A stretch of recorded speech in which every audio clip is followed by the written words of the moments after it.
Assalamualaikum dear students, I hope you all are fine. We are going to start our unit number 10, page number 74, adjectival phrases.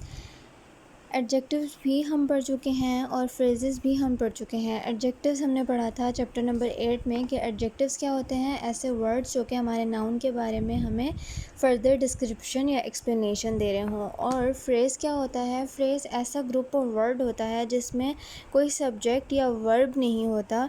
ऐसे group of words जिनमें कोई subject या verb नहीं होता और ये part of sentence होता है, लेकिन अगर इसको सेपरेटली लिखा जाए हमारे सेंटेंस से तो इसका कोई मीनिंग नहीं होता, एक पूरा मीनिंग नहीं बनता। तो एडजेक्टिवल फ्रेजेस क्या हुई कि ऐसे ग्रुप ऑफ वर्ड्स जो कि एडजेक्टिव्स हों, एक से ज़्यादा वर्ड्स जो ग्रुप बना लेते हैं, तो अगर वो सब एडजेक्टिव्स हों तो वो एडजेक्टिवल फ्रेज़ बन जाता है। यानी कि वो वर्ड्स जो हैं वो हमारे नाउन या प्रोनाउन के बारे में हमें फ़र्दर एक्सप्लेनेशन या डिस्क्रिप्शन दे रहे होते हैं सेंटेंस में। An adjectival phrase describes the noun और pronoun in a sentence. Adjectival phrase क्या कर रहे होते हैं, हमारे नाउन या प्रोनाउन के बारे में हमें फ़र्दर डिस्क्रिप्शन एक्सप्लेनेशन देते हैं। It can contain more than one adjective. इसमें एक से ज़्यादा एडजेक्टिव भी हो सकते हैं। For example, this weather is hot and humid. अब एक से ज़्यादा वर्ड्स हैं, 3 वर्ड्स हैं, हॉट भी है वेदर, ह्यूमिड भी है, तो ये पूरा एडजेक्टिवल फ्रेज़ बन गया क्योंकि ये तीनों वर्ड्स हमारे जो भी हमारा नाउन या हमारा प्रोनाउन है उसके बारे में हमें एक्सप्लेन कर रहे हैं, फ़र्दर डिस्क्राइब कर रहे हैं। The players are skilful and disciplined. Skilful भी हैं प्लेयर्स और डिसिप्लिन्ड भी हैं, तो ये भी हमारा पूरा एडजेक्टिवल फ्रेज़ बन गया। यानी कि दोनों चीज़ें हमारे नाउन को फ़र्दर एक्सप्लेन करी हैं, डिस्क्राइब करी हैं। Adjectival phrases can also begin with a preposition. ऐसा भी हो सकता है कि एडजेक्टिवल फ्रेजेस इस तरह एडजेक्टिव से स्टार्ट ना हो बल्कि वो प्रपोजिशन से भी स्टार्ट हो सकती हैं। For example, a broken handle, एक टूटा हुआ हैंडल। ये पूरा जो है एक एडजेक्टिवल फ्रेज़ है और ये किसके बारे में डिस्क्राइब करा है हमें कि वो अम्ब्रेला जो है जिसका हैंडल टूटा हुआ है बिलोंग्स टू केट। हम उस अम्ब्रेला की बात कर रहे हैं जिसका हैंडल टूटा हुआ है, बिलोंग्स टू केट, वो केट को बिलोंग करती है, यानी कि वो केट की है। The man behind the counter is the owner.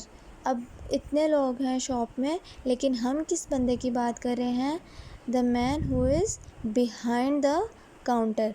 अब इधर विद जो है प्रपोजिशन है, इधर बिहाइंड जो है प्रपोजिशन है, और ये दोनों एडजेक्टिवल फ्रेजेस जो हैं वो एक प्रपोजिशन से स्टार्ट हो रहे हैं। इसी तरह जो फर्दर एग्ज़ाम्पल्स हैं, the bicycle in the shed is mine. मतलब जो कि एक शेड में खड़ी हुई है बाइसिकल या किसी छाँव में खड़ी हुई है, वो वाली साइकिल मेरी है। The lady beside Mary is our English teacher. Beside Mary, Mary के साथ जो ख़ातून खड़ी हुई हैं वो हमारी इंग्लिश की टीचर हैं। ये दो sentences, she is really hungry and tired. अब ये जो है स्टार्ट ही जो पूरा फ्रेज़ है वो एडजेक्टिव से हो रहा है। शी इज़ रियली हंग्री भी एक सेंटेंस हो सकता था, लेकिन उसमें हंग्री क्या होता, सिर्फ एडजेक्टिव। इधर ग्रुप ऑफ वर्ड आ गया, एक से ज़्यादा वर्ड्स हैं, तो हंग्री एंड टायर्ड, वो बहुत भूखी भी है और थकी हुई भी। वो एक उस लड़की को डिस्क्राइब कर रहा है पूरा ये फ्रेज़, ये 3 वर्ड्स, तो ये एडजेक्टिवल फ्रेज़ हो गया। His grandfather is old and weak. बूढ़े भी हैं और वो कमज़ोर भी हो गए हैं। ये अब किसको एक्सप्लेन कर रहा है, हमारा फ्रेज़ ग्रैंडफादर को। तो ये पूरा का पूरा जो है एडजेक्टिवल फ्रेज़ हो जाएगा। एडजेक्टिवल फ्रेज़ जो कि हमारे नाउन या प्रोनाउन के बारे में हमें सेंटेंस में एक्सप्लेन करे हों या डिस्क्राइब करे हों। और फ्रेज़ होता है ऐसा ग्रुप ऑफ वर्ड जिसमें कोई वर्ब या सब्जेक्ट नहीं होता और वो सेंटेंस का पार्ट होता है और वो इट्सेल्फ जो है कंप्लीट सेंस नहीं दे रहा होता हमें, अगर हम उसे सेपरेटली देखें। The players are skilful and disciplined. अगर हम सिर्फ स्किलफुल एंड डिसिप्लिन्ड देखें तो हमें नहीं पता यहाँ किसकी बात हो रही है और किस तरह से क्या बात हो रही है। तो ऐसा जो ग्रुप ऑफ वर्ड्स है उसे फ्रेज़ कहते हैं जो कि कंप्लीट सेंस ना दे रहा हो। लेकिन एडजेक्टिवल फ्रेज़ भी इसी तरह कंप्लीट सेंस नहीं दे रहा, लेकिन इसमें 2 एडजेक्टिव्स आ रहे हैं। Now what you people have to do is do exercise number 23 and exercise number 24 as your homework. These are very simple exercises. You only have to fill the blanks by using the adjectival phrases given in the box. Complete the adjectival phrases in the following sentences with suitable adjectives from the box below.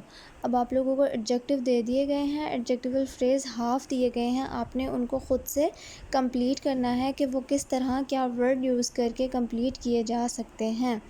When Mr. Smith reached home, he was tired and dash। अब यहाँ पर आप क्या word use करोगे? Tired and hungry भी use कर सकते हैं, टायर्ड एंड क्लमसी भी यूज़ कर सकते हैं, जो वर्ड आपको अप्रोप्रिएट लगे अकॉर्डिंग टू द फ्रेज़। और इसी तरह आपने एक्सरसाइज नंबर 24 में क्या करना है, 23 में तो आपने फ्रेज़ को पूरा करना है और इसमें आपने पूरा का पूरा फ्रेज़ जो आपको दिया गया है आपने सिर्फ जो है उसको ब्लैंक में लगा के सेंटेंस को कंप्लीट करना है अकॉर्डिंग टू द सिचुएशन। आपने सिचुएशन को देखते हुए कौन सा सूटेबल एडजेक्टिवल फ्रेज़ है वो सेंटेंस में यूज़ करना है, लेकिन एक फ्रेज़ सिर्फ एक दफ़ा यूज़ होगा। 12 सेंटेंसेस हैं, 12 फ्रेजेस दिए गए हैं, इसको यूज़ करके आपने ब्लैंक्स फिल करनी है। सिर्फ 2 एक्सरसाइजेस हैं चैप्टर की। You have to do this exercise number 23 and 24। Kindly do your homework, repeat your lesson. For any queries voice note me और message me on WhatsApp.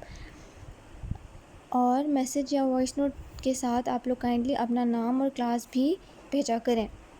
Take care of yourselves, complete your homeworks, complete your grammar book and take care of yourselves. Meet you in the next meeting. Allah Hafiz.